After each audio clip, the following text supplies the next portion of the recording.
four principles of leadership: visions and the directions, knowing the territory, knowing the followers, and the trust and respect. Those four principles are very much deeply related to effective decision making in my mind.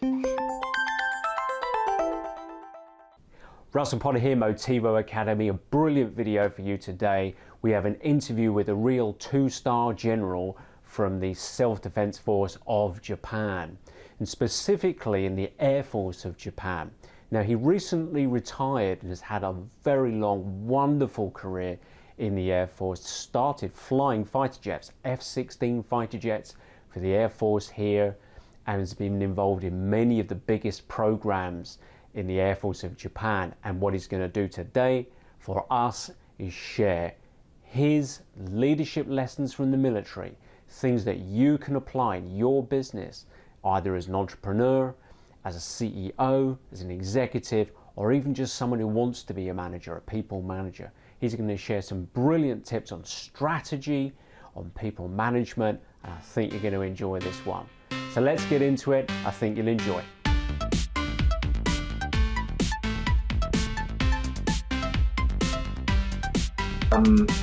I served the Air Self-Defense for 34 years. I started my career as a pilot. I flew three kinds of a fighter jet from my early 20s to mid 40s in Japan and in the US. At the same time, I served as a leader of various teams and units in the Air Self-Defense Force, from a 100 personnel sized squadron to 2,000 personnel sized air wing in my career. So I'm hoping today that my experience and the views coupled with Russell-san's expertise in the broader leadership arena could help viewers who are preparing themselves to be a leader or are struggling to find their own leadership style. Tell us what type of planes you flew, because you mentioned you flew three planes. What type of planes did you fly? I start with an indigenous fighter called F-1, then F-16 in US Air Force, then F-2, which is another indigenous fighter in Japan again. I think the biggest turning point of my career is the point I start leading people, which is, I would say mid to late 30s in my career. Before that, I was teaching mostly how to fly the jet, both in the Japanese Air Force and US Air Force. But the teaching is very different from leading the people. So I found that leading the people requires different kind of skill set as far as personal traits.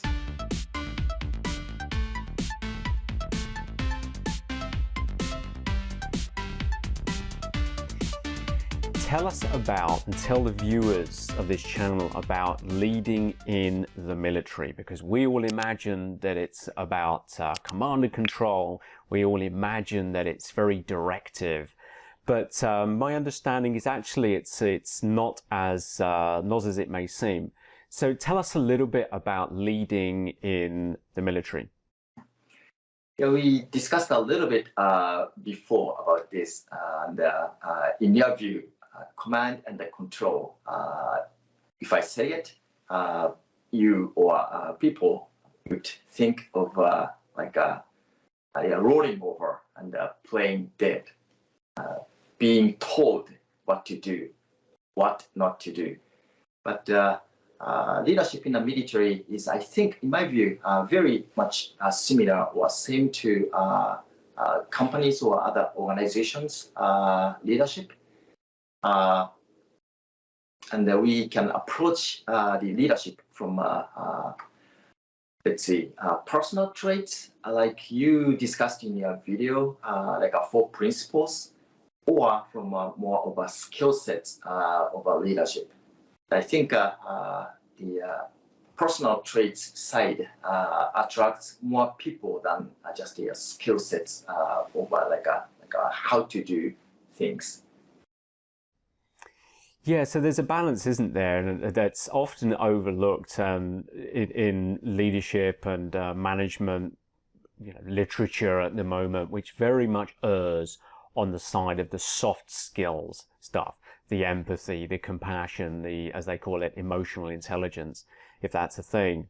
But my experience is that actually it's more balanced, and I agree with you that there is a hard skills aspect to management and leadership and organization and capability building and so on, as much as there is an inspiring and motivating and soft skills side to the game.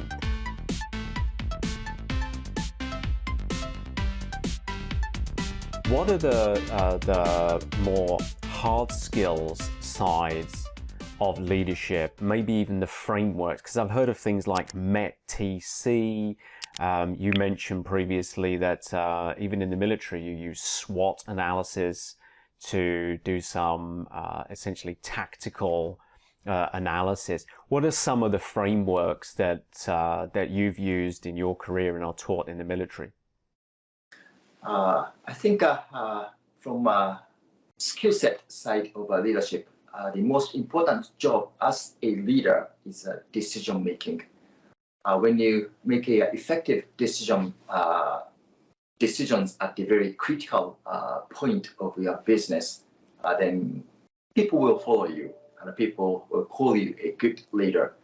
So how to make an effective decision, it's more of a process in a leadership. It's the core part of leaders' skills, I think, and that relate to like a SWOT analysis. Because without having a good analysis of environment or organization you belong to or you operate in, then your decision will be just a kind of a gambling. Yeah, absolutely. Tell us a little bit more about that, about how you make those critical decisions, because it's a very important point. I think the way that I see leadership, and certainly how I teach in courses, is one would be vision and direction, like knowing where we're going. As the leader, you set that vision and direction. But in the military, of course, that might be set from the political side, right, about the direction that we're going, or where we might be headed. But the other side, as I see it, would be around knowing the environment, the map of the territory, knowing your followers very well. What can they do? Where are their strengths? Where are their weaknesses? How far can they go? Can we push them a little bit more? And finally, about trust, about building up a level of trust from your followers and actually from those who may give the instructions, that you can be trusted, you should be followed when there may be a little bit of doubt. But I'm very interested in the critical decision-making aspects, because as you say, leadership is about making decisions and the responsibility that comes with that. What is the process for you in making decisions in the military? Because unlike in the civilian world, decisions in the military are potentially life and death. In the civilian world, they're not. And I think that's, we can learn so much from military leadership because so much rides on the outcome. A bad decision could mean people die. So tell us a little bit about how critical decisions are made in the military. Okay. I noticed that, I see it's very interesting to see you are trying to make the very difference between the military and other organizations. And I'm trying to make very similar, because I actually see it very similar. And again, back to your 4 principles of leadership, visions and the directions, knowing the territory, knowing the followers, and the trust and respect. Those 4 principles are very much deeply related to effective decision making in my mind. In order to have a clear vision and the directions, you must know the territory you operate in, and you must know the followers. territory means, in my mind, it's like a market you operate in. It's a environment you are dealing with, and the competitors you are competing. There may be other like a governmental restrictions or limitations in a place. In a place. So without knowing those territories, again, finding a direction or a vision is just betting. So that's one side. And knowing the followers is knowing your own unit in a military, or knowing what's the limit and the shortfalls of your own unit. And those are the things which could fail you. And the other side is the very strong point or strength of your own organization, which could dominate the market, or in our case, dominate the battlefield. So with those two-sided approach, knowing yourself and knowing the competitors or adversary, those are the things make your decisions effective and your visions and the directions clear. Yeah, that's very interesting. So essentially, as you mentioned previously, that even in the military, you use essentially a SWOT, right? Strengths, weaknesses, opportunities, threats. But as you mentioned, most companies, they use the SWOT, and I used to do SWOTs for companies. They usually do the strengths and the weaknesses is the internal facing things, opportunities, threats is obviously externally facing. But it seems that you, as you mentioned, you do both strengths and weaknesses on both sides. So one on the competitor, as it may be, as we don't call them enemies, do we? We call them competitors, but on their side. And also you're constantly assessing your own weaknesses as well, and where you might be vulnerable. How does that happen in the military? I see. Yeah, for us, the biggest thing is the size of the organization. For instance, the US has a big, huge size of a military, and so does the in other words, China, and like a UK or Japan, which has about the same size of a military. So those size plays a huge difference if we go into the conflict with a bigger size military. So that's one big limitations of our your own organization. And I think it's about the same idea for like any companies or organizations who try to compete with the others, the size. Microsoft, for instance, or Amazon, those are the huge companies. If I try to compete with those with my own very small company, that's certainly an inherent limit. And I probably need other allies or partnership to deal with the big companies. So that's how I see it. Right, so in the military, where you identify your vulnerability, which might be actually the size of our force is much smaller than our potential adversaries for us, then you're looking for allies and partners to plug that gap, to build up to a comparable size.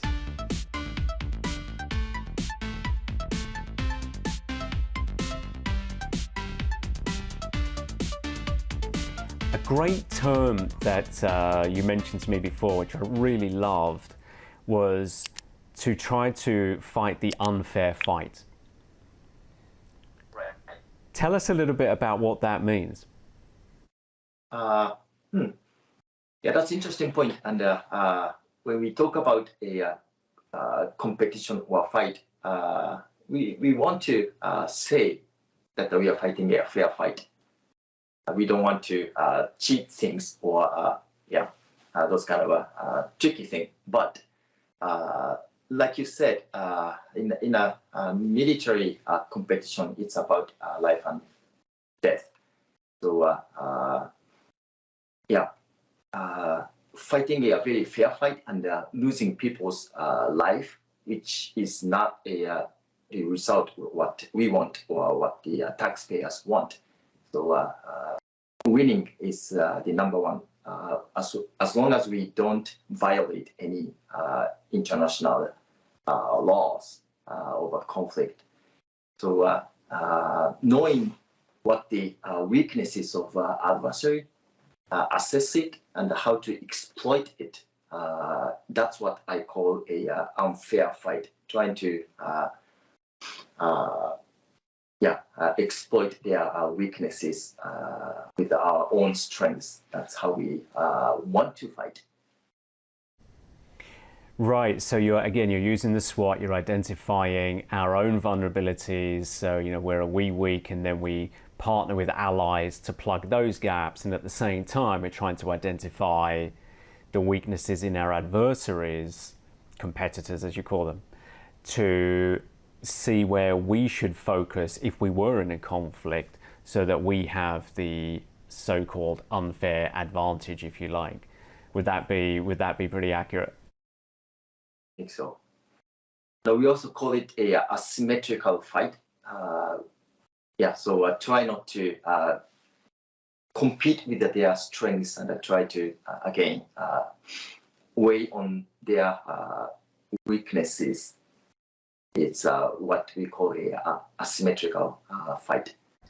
Asymmetrical warfare, asymmetrical fighting. There is some parallels there with a great investment strategy that I personally have used in the past, certainly during the pandemic, of asymmetric investing, which basically means picking a stock that has very little chance of further going down. Either you're looking at price to book ratio or one of these kind of ratios that shows the price probably won't go down much more. Maybe you're looking historically, and then looking at where there is significant upside.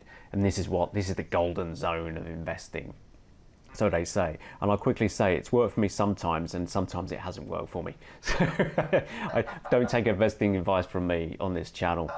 But it's a very, very interesting insight anyway into asymmetric fighting or asymmetric warfare, and lessons I think that business leaders can certainly look for as well. I think in business we're a little bit more opportunistic, and in that there is no life and death involved, and there's probably not massive resources involved either to try a market or to try maybe a slight product variation or something, where actually maybe there a little bit more research into where there is more asymmetric opportunities in the market could be something for businesses to learn from the military.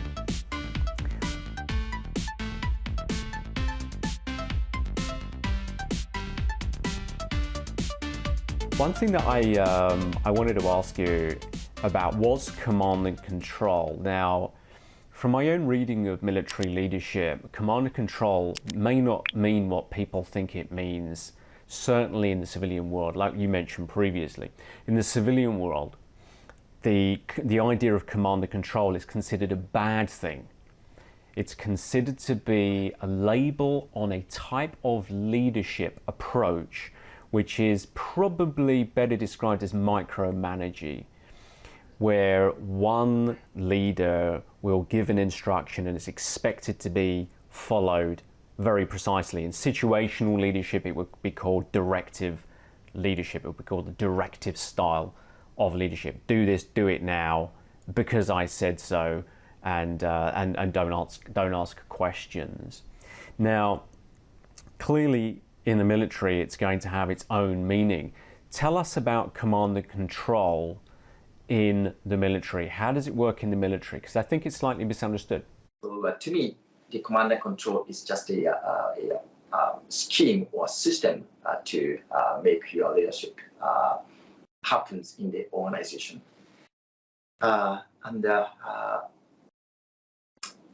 About what you said, I see it in a two ways. One is telling people what to do and how to do it. That's the directions of our leader. That's one approach. telling what to do and how to do it. That's one approach. And then the other approach would be just telling what to do. I call it a objective or effect-based directions, and let people figure out how to do it. Because in the organization, in a hierarchical structures, the leaders have various kind of layers in the organization, like team leaders, middle class managers. Then below that, you have more of like entry class employees. So it really depends on who you are leading. If it's an entry level, very inexperienced people, then you might have to tell them not just what to do, but how to do it. But most organizations, you have again the middle class managers or team leaders who interpret your strategic directions with their tactical knowledge or expertise, and they digest it so that the entry class employees can work effectively. So yeah, in your mind, if I say command and control, probably you think of what to do and how to do it. But in my mind, the basic of command control is tell the directions what to do, and let your followers figure out how to do those things. Yeah, that's very, very interesting. A wonderful insight actually into the structure of leadership in the military. As you say, command and control is more about the structure of communication or authority, whereas it sounds like it's particularly situational because, as you say, if there's an entry-level person, and this does completely tie with situational leadership, if there's an entry-level person, they're going to need more direction and more instruction, maybe more teaching, but where they're a little bit more experienced, then you would just give the effect that you want, effect-based leadership, as you said. This is the objective, this is the outcome that we want, and they have the ability, obviously, and probably the rank, I would imagine as well, to make that effective, and then to teach the people at the layer below them, the level below them, where they need to get that job done. It sounds like actually very best practice corporate leadership. It sounds exactly like best practice situational leadership. I think the biggest challenge that, or the biggest concern with hierarchical leadership and command and control as it's perceived in the civilian world is that what if the top person is wrong? So what if as an instruction is given on how to do something, as you say, the how bit, and then what if they're wrong? If it's just top-down communication, what happens if they're wrong? And is there an opportunity to, maybe suggest an alternative, for example, or to have that upward communication? But it sounds like in the military that doesn't necessarily happen. So is that true? If an instruction is given and there is disagreement with the order, if you like, that's been given, or the instruction that's been given, is it expected in the military that there will be two-way communication, or is it expected you will just follow the instruction? It is two-way communication because, again, knowing the followers is a very key thing in leadership. So without knowing your followers, your organizations, your leadership would fail probably soon.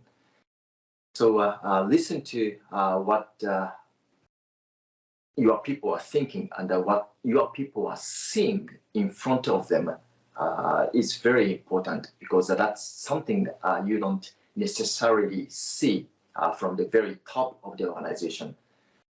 You used to see it when you are inexperienced and young, maybe, but as you become like a corporate leaders, then you kind of get away from those fluid situations of a real world, and you start losing a picture of what's happening in the front line. which was very clearly seen by your middle class managers or team leaders. So you have to listen to what the people thinks in your organization to make your directions or command effective. Yes, that proximity and that ability to listen is incredibly important. And we see many times these situations in corporate leadership, especially headquarters leadership, of decisions that seem to be, how can we say, very questionable. For example, we hear about maybe in the pharma industry where some quite questionable decisions get made from a headquarters perspective, or from a big tech company where they make decisions that seem to be against what their users would actually want. And we can look at that like these are evil organizations, but I actually see it like it's just proximity. Because if you don't have access in your corporate world day in, day out to the patient, which you don't, you would do if you worked in the country, or if you would do if you were a middle manager or a director. Now and again, you would have interaction with doctors, you would have interaction with physicians and so on. And in the tech side, you might have access to actual customers if you're going out and selling, you know, the advertising for Google or something like this, right? Then you would. But when you get to a corporate level, the board level, you lose that connection. But the people you do have connection with are regulators. You have connection with financial investors, analysts from Wall Street. You might even have interaction with government agencies as well, who might be trying to influence as well. And then suddenly whoever you have closest proximity with is the ones that you're actually listening to.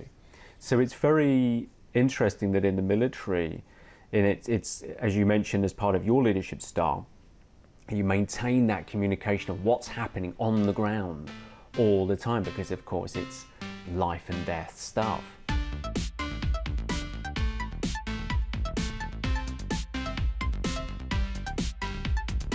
It's very, very interesting observation.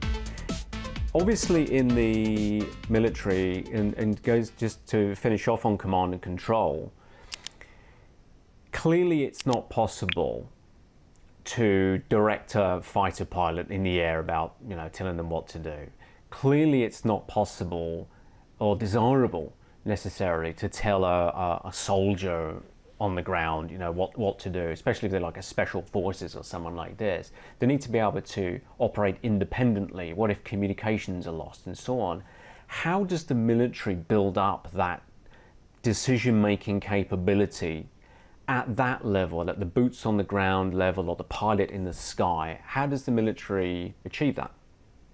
That's a very interesting question, and very different approach depending on the military. We call it centralized control and a decentralized execution. What you said as the boots on the ground things, that's a decentralized execution. So those executions, in my mind, have to be done decentralized way, because you don't see what's happening in front of them on the ground or in the air. So you just give them a very centralized control beforehand, so that they can move, they can execute missions in a very decentralized way. That, in my mind, equates to like other civilian organization who has a lots of frontline people dealing with the customers or maybe competitors, and things are happening very fast, and they got to make a decision very quickly without asking a permission of yours for every single action. So in order to do that, you need to give them a centralized control beforehand. Again, it's objective based, so that they can move under the unity of your command. And how do you instill in them, if that communication was lost, that ability to make those decisions and the right decision. I remember reading, I think it was Robert Kiyosaki's book on lessons in leadership from the military. He was a helicopter pilot, and he was recounting a tale of where he had done something wrong. And I had a client previously who was in the Singaporean army, and not the volunteer one. He actually was a member of the army, and the conscription one. The service, the national service one. So he wasn't part of the national, didn't sign up for the national service. He signed up voluntarily to join the army. And he told me, and I read in Kiyosaki's book, that when there is a lesson to be learned, they are okay for that person to take quite a long time to understand what they did wrong. Rather than tell them what they did wrong, they would coach it out of them. And I'm curious to know, in your experience of managing people and leading people in the military, how you get that ability to think for themselves, to realize what the right decision would be in any circumstance, even if they were not in contact with central command. I think there is a timeline in leadership or command and control. And as the leader of an organization, you give them the orders or a command at the very initial stage, and that directions or command is not like how to do it, but basically what to do, what effect do I want them to achieve, and that won't change for a certain amount of time. So even without a direct communication between leaders or headquarters to the executors, that orders remains the same. And if there is a very specific things you want to avoid, you want them to avoid, then that becomes a negative list. So you want to be very specific on those negative lists. This is my general directions, but those are the very important things I want you to avoid. For instance, not destroying a certain facility of the area. For instance, the civilian, facility like a hospital or a civilian communication line. Those are the things I don't want you to break, even if you are in a pursuit of achieving the effects I just gave you. So those are the things, very general effect-based directions beforehand, and very specific not to do or negative list. Those are the very central part of a military command.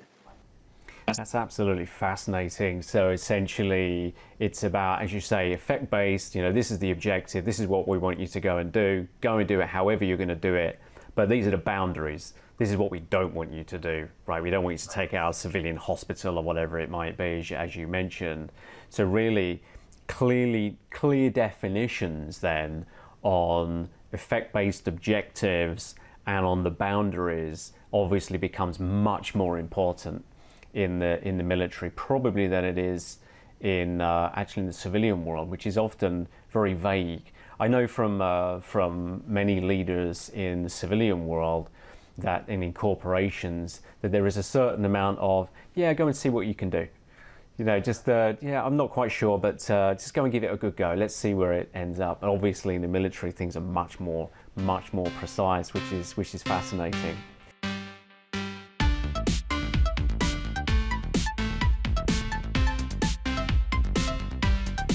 I'd like to move on a little bit to a question that I had from him that's tied into my book, actually, New Energized You, which if you haven't already bought, please support the channel by picking up a copy of the book, and which is now pretty cheap on Amazon. I lowered the price just for this video, so you could pick up a copy. And the theme of the book is about personal energy and how we can achieve more in a day and go a little bit longer without getting fatigued and burned out. Now, in the course of researching the book, which has 250 research papers in there, there's no kind of blogs or internet research in there whatsoever, I realized that DARPA in the USA had done quite significant amounts of research, as they do, into pharmaceutical interventions to help their bomber pilots to fly for these very long missions whilst maintaining a high level of alertness during the missions. And previously, as I understand, they used to use amphetamines, which is clearly, not optimal health-wise. And then they apparently moved on to something they discovered at DARPA called modafinil, which I'm not sure they're still used because that's also addictive. What's your tips? What's your experience of maintaining focus for extended periods of times, maybe long missions? How do you do it? Professor-san, I want you to teach me how to do it, if there is any. But we call it the human factors such as fatigue and the drowsiness. Those human factors certainly degrade the pilots or air crew's performance, particularly in the prolonged flights or missions. And the most armed forces, including the Japan Air Self-Defense Force, set rules to limit the total length of flights and minimum rest period between flights. So those are the very systematic approach to human factors, because there's no silver bullets to deal with the human factors. It's just a nature of us. So so those are the basic approach.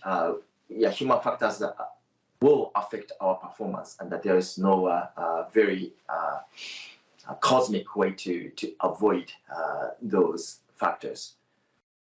Beside some those systematic approach, we have some wisdom and the rules of thumb to control the human factors. And I'm going to talk a little bit about those rules of thumb, because that might help you or your customers in a very distressed situation. Number one is don't fly alone. In other words, you can interpret it as like a don't drive alone or don't negotiate alone. Always have a mutual support. That's what it means. In a larger aircraft such as a transporter, have several air crews to operate it. In a much smaller airplane, like a fighter jet, has just a single pilot. But we fly in a formation, typically 4-ship, so that we can have a mutual support, because we make mistakes, particularly with the fatigue and the drowsiness in a long missions. So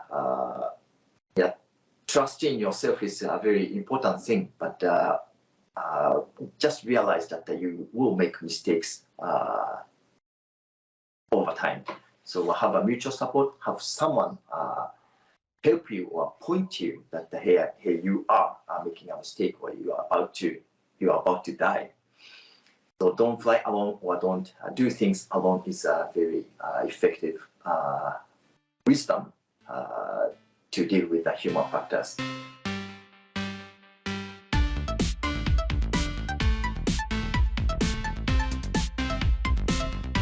I want to relate this to leadership, because in that teamwork, without flying alone or in a larger airplane, it's a several crew team, and having a multiple people or having a team itself does not solve the problem unless you have a effective way to make the teamwork happen. And we call it a challenge and a response. It's the same thing in a civilian aircrew world, challenge and response. having, as a leader of an aircrew, i.e. captain of the aircraft, you must manage crew members, crew resources in an aircraft. And we do this through challenge and response protocol among aircrews. And the aircrew who is not assuming the aircraft control take the challenge role, say, for instance, check landing gears. And challenged aircrew respond as done and worked. Those challenges are not the choice of aircrews, but it's a protocol. At a certain point of operations, you must challenge the other aircrew that if he's or she's doing a right procedure. So those are the things as the leader of the team to manage your aircrew and make sure that they are working as the system rather than just a group of individuals. That's fascinating. Challenge and response. So essentially, you could be, as you mentioned, in an aircrew, but to maintain safety, to maintain effectiveness, to avoid mistakes that can happen when you're fatigued, one person is following the protocol and saying, you know, have you got landing gear down, as you said, right? And then the person who's in control has to confirm, yes, that's correct. Now, in the civilian world, that's often overlooked, and that's often considered to be part of a micromanaging approach. But actually, when you look at it like that, and it's obviously done for safety reasons in the Air Force, but actually, when you look at it like that, it does avoid things going wrong.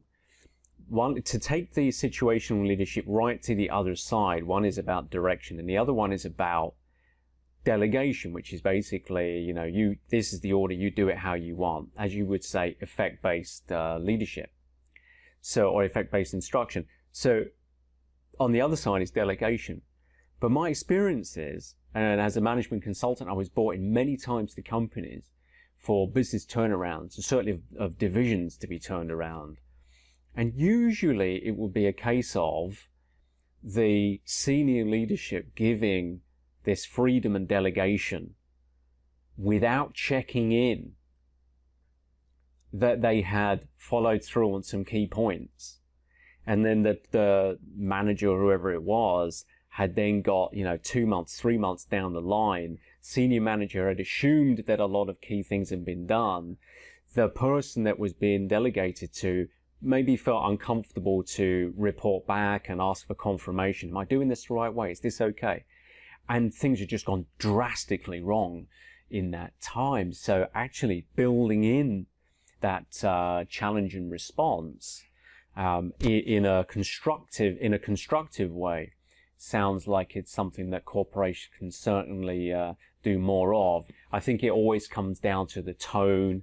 It always comes down to the how it's communicated, whether it's done in an accusing way or whether it's done in a supportive way.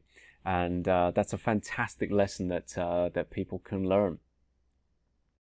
It is interesting to hear the importance of a delegation because that's what the again decentralized execution means. You have to delegate certain authorities to lower levels so that they can respond quickly under the general direction of yours. So those directions are the key issue to make your organization and make your followers agile and responsive to the very rapidly changing business situation. It's great, a great insight. Koji Imaki, thank you very much for sharing these wonderful insights. Now, I know that we are working on leadership program together for corporations to incorporate some of these leaderships or sharpen up their leadership approach to incorporate some of these wonderful, wonderful ideas and insights. Where can people reach you? Do you have a website yet? Do you have LinkedIn? Do you have a YouTube channel? How do people reach you?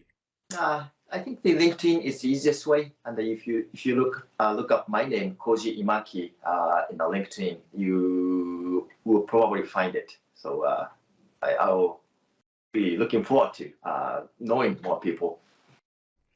I will put a link in the description to this YouTube video, and I know you're speaking at a conference in the UK later this year, so good luck with that. And thank you very much for sharing these wonderful insights. So if you've enjoyed this wonderful conversation, then please subscribe to the channel, and there will be more insights coming, more great interviews coming. If you want to support the channel, then pick up a copy of the book, New Energized You, which is now on a discounted price just for a little while whilst we do this this video and promote the book. So pick up a copy of the book to support the channel, or head over to the Motivo Academy, where we've got some great leadership courses, and looking forward to seeing you in the next video. Thank you for watching.